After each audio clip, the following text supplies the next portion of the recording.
matin sur le cafouillage de l'autoroute 13. D'abord, il faut remettre ça en contexte. Ce n'est pas le premier problème qu'on voit au ministère des Transports. Depuis plusieurs années, à répétition, on a vu des problèmes de gestion importants au ministère des Transports. Rappelons-nous, évidemment, que les problèmes de corruption, de collusion qui ont fait qu'il y a des entrepreneurs qui ont réussi à avoir des contrats à 20 de plus que le marché, avec des centaines de millions d'extras. Donc, il y a un problème de gestion depuis longtemps au ministère des Transports, puis on a besoin d'un redressement au ministère des Transports. Donc, on a besoin, comme ministre, d'un redresseur. Philippe Couillard a choisi, après 2 tentatives, M. Poetti puis Jacques Daoust, il a essayé de mettre en place Laurent Lessard. Est-ce que c'est l'homme de la situation? D'abord, rappelons-nous que c'est le même Laurent Lessard qui a laissé un de ses meilleurs amis et employés obtenir des millions de dollars de subventions du gouvernement. Donc, c'est cette personne-là qui est responsable de redresser le ministère des Transports. Revenons à ce qui est arrivé hier. Des centaines d'automobiles qui sont restés toute la nuit bloqués sur l'autoroute 13, donc pas dans le fin fond des bois, là, sur l'autoroute 13, juste tout près de Montréal.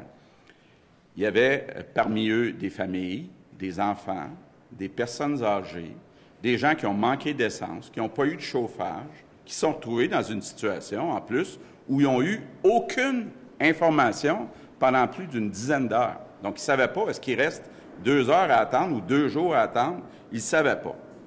On apprend aussi que plus de 100 fois,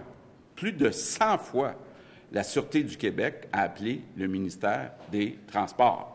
On ne peut pas dire que le ministère des Transports n'était pas au courant du problème sur l'autoroute 13. Ce qu'on sait aussi, c'est que le mardi après-midi, contrairement à la Sûreté du Québec, le ministère des Transports a choisi de ne pas ajouter d'effectifs additionnels. Première réaction de Laurent Lessard, hier matin, selon lui, il y avait assez d'effectifs au ministère des Transports. Tout le monde dit le contraire, mais lui, il dit qu'il y avait assez d'effectifs. Ce qu'on sait aussi, quand on regarde la structure au ministère des Transports, d'abord, suite à ce qui s'est passé, la saga de Dominique Savoie, on a nommé un sous-ministre qui n'a aucune expérience. On a nommé un numéro 2, la personne responsable des opérations, qui n'a aucune expérience. Puis là, le sous-ministre nous dit, le problème, c'est le 511. C'est Infotransport. Il aurait dû réagir, mais il n'a pas réagi. Bon, est-ce que la personne responsable du 511 est toujours en poste en matin? J'aimerais le savoir. Est-ce qu'il y a eu un responsable? Mais une chose qui est certaine, c'est que le grand responsable, c'est le ministre des Transports.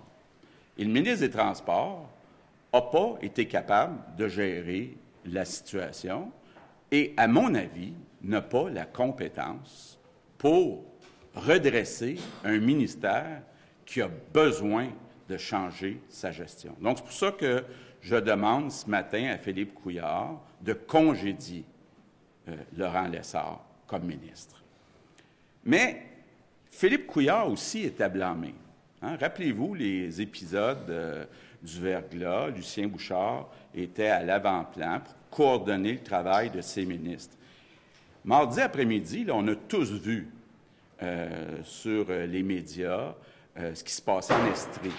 Tout le monde a vu les carambolages qu'il y avait en Estrie, puis on annonçait une des pires tempêtes, le 50-60 cm. Donc, c'était prévisible, mardi après-midi, qu'il y aurait des problèmes. Philippe Couillard n'a pas jugé bon de prendre le téléphone, de convoquer ses ministres, de coordonner, de jouer son rôle de leader. Parce que quand on est premier ministre du Québec, on ne peut pas juste faire comme il a fait hier, dire « je ne suis pas content de ce qui est arrivé ». Ben oui, je ne suis pas content. C'est lui qui est le leader, c'est lui qui est le chef d'orchestre. C'était à lui, dès mardi après-midi, de mettre ensemble ses ministres, de mettre en place un plan d'urgence pour s'assurer, entre autres, qu'au ministère des Transports, on ajoute les effectifs nécessaires. Donc, on est dans une situation où on a un premier ministre et un gouvernement qui ont dormi au gaz. Puis je comprends les Québécois d'être fâchés, on le sent depuis hier, les Québécois sont fâchés, ça n'a pas de bon sens qu'en 2017, on laisse 300 personnes pendant plus d'une dizaine d'heures prises sur une autoroute et puis sans aide, sans nourriture, eau, chauffage, aide de toutes sortes, ça n'a pas de bon sens. Donc, il doit y avoir un ménage. Évidemment, il doit y avoir un ménage aussi au ministère des Transports. Est-ce qu'on doit avoir un sous-ministre, un numéro 2, un directeur d'Infotransport qui ne semble pas être capable de faire leur travail? Mais tout ça, c'est la responsabilité du ministre des Transports. Et c'est pour ça que je le répète, selon moi, Philippe Couillard doit congédier Laurent Lessard dès ce matin.